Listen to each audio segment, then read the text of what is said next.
أعوذ بالله من الشيطان الرجيم بسم الله الرحمن الرحيم واذكروا الله في أيام معدودات فمن تعجل في يومين فلا إثم عليه ومن تأخر فلا إثم عليه لمن اتقى واتقوا الله واعلموا أنكم إليه تحشرون صدق الله العظيم. സ്നേഹ ബഹുമാന ആദരവുകൾ നിറഞ്ഞ മുസ്ലിമീങ്ങളെ, മുഅ്മിനീങ്ങളെ, അല്ലാഹു സുബ്ഹാനഹു വ തആല നമ്മുടെ ഈ ഒരുമിച്ച് കൂടലിനെ സ്വീകരിക്കുമാറാകട്ടെ. നമ്മിൽ നിന്ന് കഴിഞ്ഞുപോയ പെരുന്നാൾ, നമ്മുടെ ഉദ്ഹിയ്യ, ബാക്കിയുള്ള നമ്മുടെ സൽക്കർമ്മങ്ങൾ മുഴുവനും അല്ലാഹു തആല അതിൻ്റെതായ അർഹമായ പ്രതിഫലങ്ങൾ നൽകി നമ്മിൽ നിന്നും കബൂലാക്കുമാറാകട്ടെ. നമ്മുടെ ജീവിതത്തിൻ്റെ ഇന്നലകളിൽ വന്നുപോയ സകലവിധ അപരാധങ്ങളും റഹ്മാനായ റബ്ബ് പുറത്തു നൽകി നമ്മെ അനുഗ്രഹിക്കുമാറാകട്ടെ. ഇനിയുള്ള ജീവിതം നമുക്ക് പാപരഹിതമായി പരിശുദ്ധമായ ജീവിതം നയിക്കുവാനുള്ള തൗഫീഖ് അല്ലാഹു സുബ്ഹാനഹു വ തആല നമുക്ക് നൽകി അനുഗ്രഹിക്കുമാറാകട്ടെ. മരണപ്പെട്ടുപോയ നമ്മുടെ മാതാപിതാക്കൾ, നമ്മുടെ ബന്ധുമിത്രാദികൾ, കൂട്ടുകുടുംബാദികൾ, നമ്മുടെ ഈ മസ്ജിദിൻ്റെ പരിസര മസ്ജിദിൻ്റെ മഖബറകളിൽ മറമാടപ്പെട്ട് കിടക്കുന്ന നമ്മുടെ മുൻഗാമികൾ, അല്ലാഹു സുബ്ഹാനഹു വ തആല എല്ലാവർക്കും മഗ്ഫിറത്തും മർഹമത്തും നൽകുമാറാകട്ടെ. അവർ ചെയ്തു വെച്ച സൽക്കർമ്മങ്ങൾ അല്ലാഹു തആല സ്വീകരിച്ച് സ്വർഗം നൽകി അല്ലാഹു തആല അവരെ സന്തോഷിപ്പിക്കട്ടെ. അല്ലാഹു സുബ്ഹാനഹു വ തആല നമ്മെ ഏവരെയും നാളെ അവൻ്റെ പ്രവാചകരോടൊപ്പം ജന്നാത്തുൽ ഫിർദൗസിൽ, ജന്നാത്തുൽ നഈമിൽ ഒരുമിച്ച് കൂട്ടി സന്തോഷിപ്പിക്കുമാറാകട്ടെ. ബഹുമാനികളെ, നാം വലിയ സന്തോഷത്തിൽ നമ്മുടെ പെരുന്നാൾ ദിവസം സന്തോഷത്തിലായി ആഘോഷിച്ചു.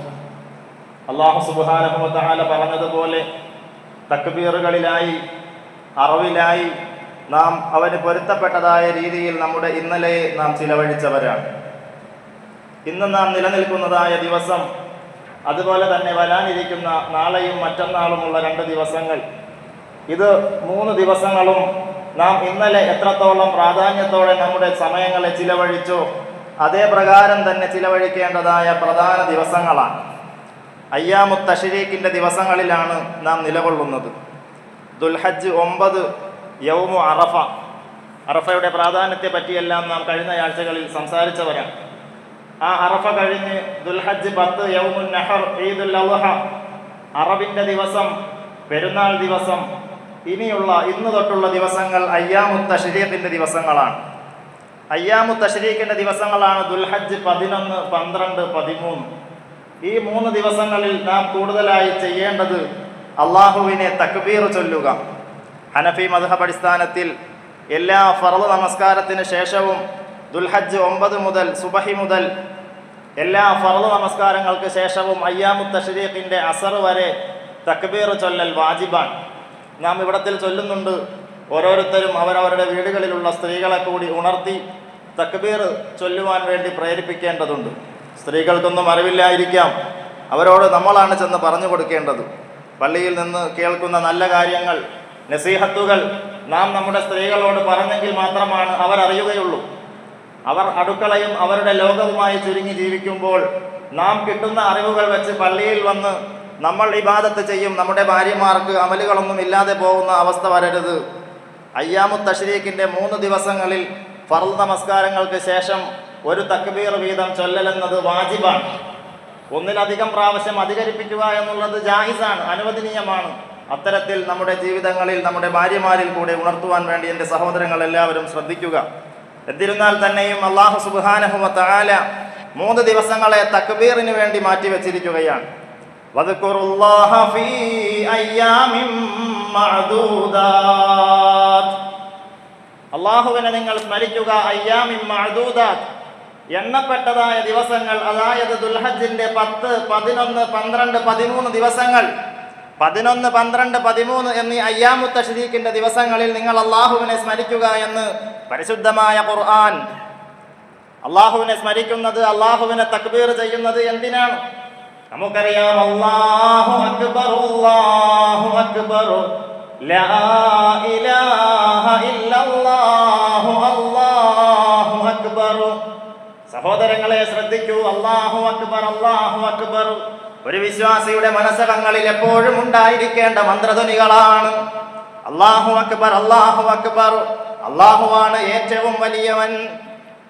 നമുക്കൊക്കെ അങ്ങനെ ആയിരിക്കണം. നമ്മുടെ ജീവിതങ്ങളിൽ അല്ലാഹു ആയിരിക്കണം നമുക്ക് ഏത് കാര്യത്തിലും വലിയവൻ. നോക്കൂ നിങ്ങൾ, അല്ലാഹുമായി ബന്ധമുള്ളതായ കാര്യങ്ങളെല്ലാം ഏറ്റവും ശ്രേഷ്ഠവത്തമാണ്. നമുക്കെല്ലാവർക്കും ഭവനങ്ങളുണ്ട്. അതില്ലാത്തവർക്ക്, അതിനുവേണ്ടി ആഗ്രഹിക്കുന്നവർക്ക് അല്ലാഹു തആല അതിൻ്റെ കാര്യങ്ങൾ അടുപ്പിച്ച് നൽകുമാറാകട്ടെ. നോക്കൂ, ഭവനം, ബൈത്തുള്ള, അള്ളാഹുവിൻ്റെ ഭവനമാണ് നമ്മുടെ മസ്ജിദുകൾ എന്ന് പറയുന്നത്. ഈ ലോകത്തുള്ള, ഈ ദുനിയാവിലുള്ള മുഴുവൻ കെട്ടിടങ്ങളെയും വെച്ച് ഏറ്റവും പരിശുദ്ധമായത്, പരിപാവനമായത്, ഏറ്റവും മഹത്വപ്പെട്ടത് അള്ളാഹുവിൻ്റെ ഭവനങ്ങളാണ്. നമുക്കറിയാം, നമ്മുടെ വീടുകളിൽ നാം ചെന്ന് സാദാ സീതാ പോലെ ചെന്ന് കയറാറുണ്ട്. എന്നാൽ അള്ളാഹുവിൻ്റെ ഭവനത്തിൽ വരുമ്പോൾ അതിൻ്റെതായ മര്യാദകൾ പാലിക്കണം. പറയേണ്ടതായ ദിക്റുകൾ ചൊല്ലി, ഇരിക്കേണ്ടതായ മര്യാദകൾ പാലിച്ച്, പള്ളിയോടുള്ളതായ മര്യാദകൾ പാലിച്ചുകൊണ്ടായിരിക്കണം നാം മസ്ജിദുകളിൽ ഇരിക്കേണ്ടത്. അങ്ങനെ അള്ളാഹുവിൻ്റെമായി ബന്ധപ്പെട്ടതായ ഭവനം അത് ഏറ്റവും പരിശുദ്ധമായതാണ്. ഇനി നോക്കൂ, ഖൈറുൽ കലാം, ഏറ്റവും ശ്രേഷ്ഠമായ സംസാരം അത് അല്ലാഹു സുബ്ഹാനഹു വ തആലയുടേതാണ്. നമുക്കറിയാമല്ലോ പരിശുദ്ധമായ ഖുർആൻ. ആ ഖുർആനാണ് ലോകത്തിലുള്ളതായ മുഴുവൻ ഗ്രന്ഥങ്ങളെയും നാം എടുത്തു നോക്കുകയാണ് എങ്കിൽ ഏറ്റവും വലിയതായ ഉന്നതമായ സ്ഥാനമുള്ളത് പരിശുദ്ധമായ ഖുർആനിനാണ്. പരിശുദ്ധമായ ഖുർആനിന്റെ മഹത്വങ്ങൾ, മഹാത്മ്യങ്ങൾ ലോകം മുഴുവനും അംഗീകരിച്ചതാണ്. 6-ാം നൂറ്റാണ്ടിൽ കാട്ടറബി സമൂഹത്തിലുള്ള ഉമ്മിയായ പ്രവാചകന്റെ മേൽ അവതരിച്ചതായ വചനങ്ങളാണ് പരിശുദ്ധ ഖുർആൻ. 6-ാം നൂറ്റാണ്ടിൽ അവതരിച്ചതായ ഖുർആനിൽ ഇന്ന് ഈ 21-ാം നൂറ്റാണ്ടിൽ പോലും പച്ചയായ സത്യങ്ങൾ, സാങ്കേതികവും ശാസ്ത്രവുമെല്ലാം നാം കാണുന്നതും കാണാത്ത തരത്തിലുമെല്ലാം ഇപ്പോൾ വളർന്നു കഴിഞ്ഞപ്പോൾ ഇപ്പോഴത്തെ നമ്മുടെ ആധുനിക ടെക്നോളജികൾക്ക് പോലും നിഷേധിക്കുവാൻ കഴിയാത്ത പലതരത്തിലുള്ളതായ ലോകസത്യങ്ങളല്ലേ പരിശുദ്ധമായ ഖുർആനിൽ ഏത് കാലത്ത് അവതരിച്ചത്? 6-ാം നൂറ്റാണ്ടിൽ അവതരിച്ചത്. അപ്പോൾ നാം ഏറ്റവും ശ്രേഷ്ഠമായ കലാമുകളെ എടുത്തു വെച്ച് നോക്കുമ്പോൾ അവിടെയും അള്ളാഹുവിന്റെ കലാം ഏറ്റവും മുകളിലായി നിലനിൽക്കുന്നു. അതുപോലെ തന്നെ നാം നമ്മുടെ മക്കൾക്ക്, നമ്മുടെ പൊന്നോമനകൾക്ക് പേരുകൾ ഇടാറുണ്ട്. ഏറ്റവും നല്ല പേരായിട്ട് അള്ളാഹുവിന്റെ റസൂൽ സല്ലല്ലാഹു അലൈഹി വസല്ലമ തങ്ങൾ നമുക്ക് പഠിപ്പിച്ച് നൽകിയതായ പേരുകളുണ്ട്. അബ്ദുള്ള, അള്ളാഹുവിന്റെ പേരുമായി യോജിച്ചു വരുന്നതായ പേര്, അത് അള്ളാഹുവിനും അവന്റെ പ്രവാചകനുമെല്ലാം ഏറ്റവും ഇഷ്ടപ്പെട്ട പേരാണ് എന്ന് മുഹമ്മദ് മുസ്തഫ സല്ലല്ലാഹു അലൈഹി വസല്ലം. ചുരുക്കത്തിൽ പറഞ്ഞു വന്നത്, സഹോദരങ്ങളെ, അള്ളാഹുവുമായിട്ട് ബന്ധമുള്ളതായ കാര്യങ്ങളെല്ലാം ഏറ്റവും ഒന്നാമതും ഏറ്റവും ഉന്നതവുമായിരിക്കണം ഒരു മുസൽമാനെ സംബന്ധിച്ചിടത്തോളം. അതാണ് തക്ബീർ നമ്മെ പഠിപ്പിക്കുന്നതായ ഒന്നാമത്തെ പാഠം. ഇനി അല്ലാഹു അക്ബർ, അല്ലാഹു അക്ബർ, ലാ ഇലാഹ ഇല്ലല്ലാഹു, അല്ലാഹു അക്ബർ. തക്ബീറിന്റെ രണ്ടാമത്തെ പാഠം ലാ ഇലാഹ ഇല്ലല്ലാഹ്, അല്ലാഹു അല്ലാതെ മറ്റൊരു ആരാധ്യനുമില്ല. നാം മുസ്ലിമീങ്ങളാണ്. അള്ളാഹുവിനെ, ഏകദൈവത്തെ വിശ്വസിക്കുന്നവരും അവനെ ആരാധിക്കുന്നവരുമാണ്. നമ്മുടെ വിശ്വാസത്തിലേക്ക് മറ്റൊരു സൃഷ്ടിയും അള്ളാഹുവിനോടൊപ്പമോ അള്ളാഹുവിനെ പോലെയോ ആണെന്ന് കരുതുവാൻ നമുക്ക് അവകാശമില്ല. അള്ളാഹുവിനോടൊപ്പം ഒരു വസ്തുവിനെയും താരതമ്യം ചെയ്യാൻ പറ്റുകയില്ല. ദുനിയാവിൽ പലതരത്തിലുള്ള ശക്തികളുണ്ടാകാം. കാറ്റായും മഴയായും ഇടിയായും മിന്നലായും പലതരത്തിലുള്ളതായ അമാനുഷികമായ കഴിവുകൾ നാം കാണുന്നുണ്ടാകാം. പക്ഷേ ഒരു മുസൽമാനെ സംബന്ധിച്ചിടത്തോളം അവന് അള്ളാഹു ആയിരിക്കണം അവന്റെ ഏക ഇലാഹ്. സഹോദരങ്ങളെ, നാം പറഞ്ഞുവല്ലോ ഖലീലുല്ലാഹി ഇബ്രാഹിം നബി അലൈഹിസ്സലാത്തു വസ്സലാമിന്റെ ചരിത്രം. നക്ഷത്രങ്ങളെ ചൂണ്ടിക്കൊണ്ട് ഇബ്രാഹിം നബി പറയുമായിരുന്നു, നക്ഷത്രങ്ങളെ ചൂണ്ടിക്കൊണ്ട്, ചന്ദ്രനെ ചൂണ്ടിക്കൊണ്ട് പ്രവാചകർ പറയുമായിരുന്നു, ഈ നക്ഷത്രങ്ങളാണ് എന്റെ രക്ഷിതാവ്, എന്റെ ദൈവം. അതുപോലെ ചന്ദ്രനെ കാണുമ്പോൾ പറയുമായിരുന്നു, ഹാദാ റബ്ബി, ഇതാണ് എന്റെ രക്ഷിതാവ്. എന്നിട്ടിതാ സൂര്യനെ കാണുമ്പോൾ വീണ്ടും പറയുകയാണ്, ഹാദാ റബ്ബി ഹാദാ അക്ബർ, ഈ നക്ഷത്രത്തിനേക്കാളും ചന്ദ്രനേക്കാളും ഇപ്പോൾ വന്നിരിക്കുന്ന സൂര്യനില്ലേ, ഇതാണ് ഏറ്റവും വലുത്, അതുകൊണ്ട് ഇതാണ് എൻ്റെ റബ്ബ് എന്ന് ആ ജനതയോട് പറഞ്ഞു കൊടുത്ത് അവരെ ഒരു തമാശ രൂപേണ അവരെ ദീനുൽ ഇസ്ലാമിനെ പറ്റി, ഇലാഹിനെ പറ്റി യഥാർത്ഥമായ കാര്യങ്ങൾ പഠിപ്പിക്കുന്നതായ സംഭവം നമുക്ക് കാണാം. എന്നിട്ട് മഹാപ്രവാചകർ തിരുത്തി പറയുന്നു, നക്ഷത്രങ്ങൾ മാഞ്ഞു പോകുന്നു, ചന്ദ്രൻ വരുന്നു, ചന്ദ്രനും ഒരു സമയം കഴിയുമ്പോൾ മാഞ്ഞു പോകുന്നു, പകലാവുമ്പോൾ സൂര്യൻ വരുന്നു, സൂര്യനും ഒരു സമയമാകുമ്പോൾ മാഞ്ഞു പോകുന്നു. അങ്ങനെ മാഞ്ഞു പോകുന്നതായ റബ്ബിനെ എനിക്ക് ആവശ്യമില്ല. എൻ്റെ റബ്ബ് ഇന്നി വജ്ജഹതു വജ്ഹിയ ലില്ലദീ ഫതറസ് സമാവാതി വൽ അർള്, എൻ്റെ റബ്ബ് എന്നത് ഫതറസ് സമാവാതി വൽ അർള്, ഈ ആകാശങ്ങളെയും ഭൂമിയെയും സൃഷ്ടിച്ച് പരിപാലിച്ച ഏക ഇലാഹായ അല്ലാഹുവാണ് എന്ന് ആ ജനതയെ മഹാപ്രവാചകർ ഇബ്രാഹിം നബി അലൈഹിസ്സലാത്തു വസ്സലാം പറഞ്ഞ് തൗഹീദിന്റെ ഏറ്റവും വലിയ പാഠം പഠിപ്പിക്കുകയാണ്. ആ ഒരു ബോധം, ആ ഒരു പാഠം നമ്മുടെ മനസ്സിലും ഉണ്ടായിരിക്കണം. നാം പലതരത്തിലുള്ളതായ മക്ബറകളിലേക്ക് ശൈഖന്മാരുടെ, ഔലിയാക്കന്മാരുടെ മക്ബറകളിലേക്കൊക്കെ നാം സിയാറത്തിന് വേണ്ടി ചെല്ലാറുണ്ട്. അങ്ങനെ സിയാറത്ത് ചെയ്യുന്നതെല്ലാം സുന്നത്തായ കർമ്മവുമാണ്. പക്ഷേ ഒരു പരിധിക്കപ്പുറം നാം ആരാധനയിലോട്ട് പോകുന്നതായ ഒരു അവസ്ഥ അത് ഉണ്ടാകാൻ പാടില്ല. നാം മക്ബറകളിലേക്ക് ചെല്ലുമ്പോൾ നമുക്ക് അവിടെ ഇരുന്ന് യാസീനോദാം, ഖുർആാനോദാം, ഷെയ്ഖിനെ മുൻനിർത്തി അള്ളാഹുവെ ഇദ്ദേഹത്തിൻ്റെ അല്ലെങ്കിൽ ഈ വലിയിൻ്റെ ബറക്കത്ത് കൊണ്ട് നമ്മുടെ കാര്യങ്ങൾ സലാമത്താക്കണം എന്ന തരത്തിലൊക്കെ നമുക്ക് മുൻനിർത്തിക്കൊണ്ട് ദുആ ചെയ്യാമെന്നല്ലാതെ ഷെയ്ഖെ എൻ്റെ കാര്യം നീ സാധിപ്പിച്ചു തരണം എന്ന തരത്തിലുള്ളതായ ദുആവുകൾ നമ്മിൽ നിന്നും വരികയാണെങ്കിൽ നാം സൂക്ഷിക്കേണ്ടിയിരിക്കുന്നു. നാം അള്ളാഹുവിനോടാണ് സഹായം തേടേണ്ടത്.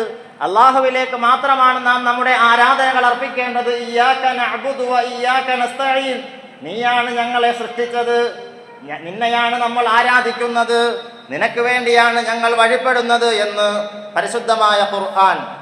അതാണ് തക്ബീർ നമ്മെ പഠിപ്പിക്കുന്ന രണ്ടാമത്തെ പാഠം. ഏകദൈവ വിശ്വാസം, നമ്മുടെ വിശ്വാസങ്ങൾ അത് അള്ളാഹുവിൽ മാത്രം അർപ്പിതമായിരിക്കണം, അള്ളാഹുവിൽ മാത്രം അചഞ്ചലമായിട്ടായിരിക്കണം. മൂന്നാമതായി അല്ലാഹു അക്ബർ വലില്ലാഹിൽ ഹംദ്, അങ്ങനെയുള്ളതായ രക്ഷിതാവിനെ അള്ളാഹു ഉന്നതനാണെന്ന് സമ്മതിച്ചു, അള്ളാഹു ഏകനാണെന്ന് സമ്മതിച്ചു. ഇനി വരുന്ന അവസാനത്തെ കാര്യം വലില്ലാഹിൽ ഹംദ്, അള്ളാഹുവിനാണ് സർവസ്തുതികളും. നമുക്ക് അള്ളാഹു തആല നൽകിയിരിക്കുന്നതായ മുഴുവൻ അനുഗ്രഹങ്ങൾ നാം നമ്മുടേതാണ് എന്ന് പറഞ്ഞ് നടിക്കുന്നതായ പല വസ്തുക്കളും, എല്ലാ വസ്തുക്കളും അതെല്ലാം യഥാർത്ഥത്തിൽ അള്ളാഹുവിനുള്ളതാണ്. അതിനുള്ളതായ നന്ദിയും അള്ളാഹുവിനോട് മാത്രമാണ് എന്ന് നമ്മുടെ തക്ബീർ നമ്മെ പഠിപ്പിക്കുന്നതായ പാഠങ്ങളാണ്. ഈ 3 പാഠങ്ങളാണ് തക്ബീർ നമ്മെ പഠിപ്പിക്കുന്നത്. തുടർന്ന് ഈ 3 ദിവസങ്ങളിൽ നമ്മൾ സദൃശ്യപ്പെട്ടിരിക്കുന്നത് നമ്മുടെ ഹാജിമാരായ സഹോദരങ്ങൾ. അവർ അറഫയിൽ കൂടി, അറഫയിൽ നിന്നും മുസ്ദലിഫയിലേക്ക് പോയി ഇപ്പോൾ അവർ ഈ സന്ദർഭത്തിൽ മിനയിൽ താമസിക്കുന്നവരാണ്. ഈ അയ്യാമു തശ്രീഖിന്റെ ദിവസങ്ങൾക്കുള്ള മറ്റു പ്രത്യേകതയാണ്. അയ്യാമു തശ്രീഖ് എന്ന് പറഞ്ഞാൽ അയ്യാമു അഖിലിം വശുർബ്, അയ്യാമു തശ്രീഖ് എന്ന് പറഞ്ഞാൽ ആഹാരപാനീയങ്ങളുടെ ദിവസങ്ങളാണ്, ആഹാരപാനീയങ്ങളുടെ ദിവസമാണ്. അല്ലാഹു സുബ്ഹാനഹു വ തആല നോമ്പ് പിടിക്കൽ ഹറാമാക്കിയ ദിവസങ്ങളാണ് നാം നിലനിൽക്കുന്ന അയ്യാമു തശ്രീഖിന്റെ ദിവസങ്ങൾ. ദുൽഹജ്ജ് 11, 12, 13 ദിവസങ്ങളിൽ നോമ്പ് പിടിക്കുക എന്നുള്ളത് ഒരു വിശ്വാസിയെ സംബന്ധിച്ചിടത്തോളം ഹറാമാണ്. നോമ്പ് പിടിക്കാൻ പാടില്ല. നാം ഇന്നലെ അറുത്തതായ മാംസങ്ങൾ, നാം ഇന്നലെ ദാനം ചെയ്തതായ മാംസങ്ങളെല്ലാം പാകം ചെയ്ത് കഴിക്കുവാനുള്ള സമയങ്ങളാണ്, ദിനങ്ങളാണ് ഈ അയ്യാമു തശ്രീഖിന്റെ ദിനങ്ങൾ.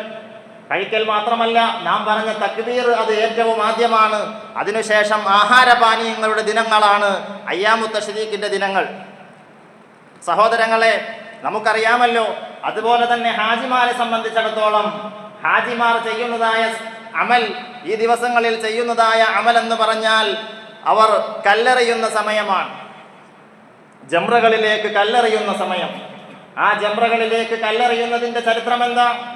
മഹാപ്രവാചകർ ഇബ്രാഹിം നബി അലൈഹിസ്സലാത്തു വസ്സലാം തൻ്റെ മകനായ ഇസ്മായിൽ നബി അലൈഹിസ്സലാമിനെ അള്ളാഹുവിൻ്റെ തീരുമാനപ്രകാരം ബലിയറുക്കുവാൻ വേണ്ടി തീരുമാനിച്ചപ്പോൾ ലഅനത്തുല്ലാഹി ഇബ്ലീസ് അലൈഹിസ്സലാം എന്ന് പറഞ്ഞുകൊണ്ട് പറയുകയാണ്, ഇബ്ലീസ് ലഅനത്തുല്ലാഹി അലൈഹി പറയുകയാണ്, ഇബ്രാഹിം നബിയോട് വന്നിട്ട് ദുർബോധനം നടത്തി, അള്ളാഹുവിൻ്റെ മാർഗത്തിൽ നിന്നും വ്യതിചലിപ്പിക്കുവാനുള്ള പൈശാചികമായ ചിന്തകൾ ഇട്ടുകൊടുത്തുകൊണ്ട് ഇബ്രാഹിം നബിയുടെ തീരുമാനത്തിൽ നിന്ന് പിന്തിരിപ്പിക്കുവാൻ വേണ്ടി ശ്രമിച്ചപ്പോൾ ഇബ്രാഹിം നബി അലൈഹിസ്സലാത്തു വസ്സലാം ചരൽ കല്ലുകളെടുത്ത് ഇബ്ലീസിനെ എറിഞ്ഞ് ഓടിച്ചതിന്റെ പ്രതീകമായിട്ടാണ് ഇന്നും ഹാജിമാർ ജംറകളിൽ ചെന്ന് ചെറിയ കല്ലുകൾ എറിഞ്ഞുകൊണ്ട് ആ പിശാചിനോടുള്ളതായ സമരം, ആ പിശാചിനോടുള്ളതായ ശത്രുത അവർ പ്രഖ്യാപിക്കുകയാണ്. അത് ഹാജിമാർക്ക് മാത്രമുള്ള അമലല്ല. അവർ ആ അമലിനെ അവിടെ പ്രതീകമായി അവർ അമൽ ചെയ്യുമ്പോൾ നാം ഇവിടത്തിൽ ചെയ്യേണ്ടത് എന്താണ്? പിശാചി എന്ന് പറയുന്നത് മനുഷ്യകുലത്തിന്റെ മുഴുവനും ശത്രുവാണ്. ഇന്നഹു ലക്കും അദുവ്വും മുബീൻ.